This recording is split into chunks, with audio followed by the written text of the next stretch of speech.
Pada suatu masa jauh sebelum cahaya Islam menerangi dunia, berdirilah sebuah kota tua yang kokoh di punggung perbukitan, Yerusalem, yang kelak dikenal sebagai Baitul Maqdis. Kota itu dikelilingi tembok tinggi dan dikuasai oleh kaum Yabusin, bangsa yang merasa tak terkalahkan. Mereka menertawakan siapapun yang berani mendekat, karena selama bertahun-tahun tak satu pun pasukan mampu menembus benteng mereka. Namun Allah telah menetapkan takdirnya.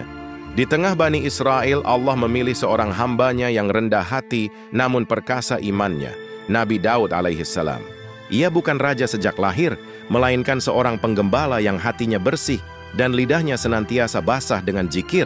Ketika Allah memberinya kerajaan dan hikmah, Daud tidak mabuk kekuasaan. Ia justru semakin tunduk dan takut kepada Rabb-Nya. Dari kemenangan besar menuju kota suci. Sebelum menuju Yerusalem, Nabi Daud alaihissalam telah menyaksikan sendiri pertolongan Allah ketika ia membunuh Jalut, sang raksasa yang ditakuti banyak pasukan.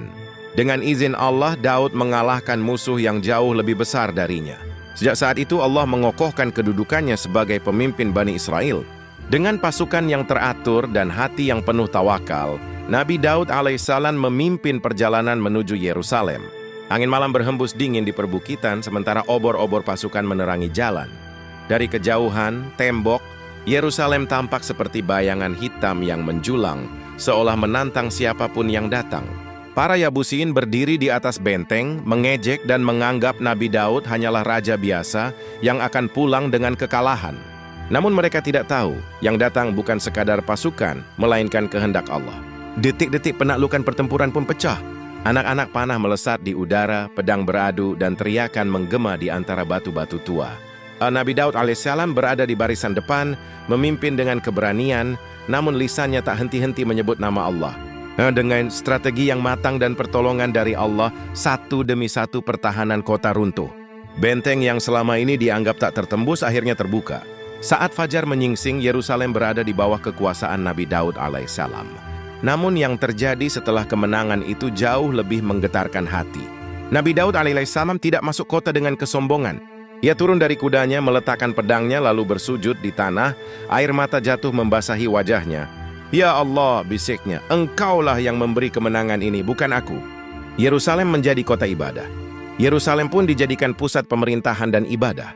Nabi Daud alaihissalam membersihkan kota dari penyembahan berhala dan mengembalikannya kepada tauhid.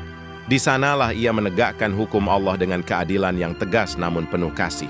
Di siang hari, ia mengadili perkara rakyat tanpa membeda-bedakan kaya dan miskin. Di malam hari, ketika manusia terlelap, Nabi Daud alaihissalam berdiri lama dalam salat.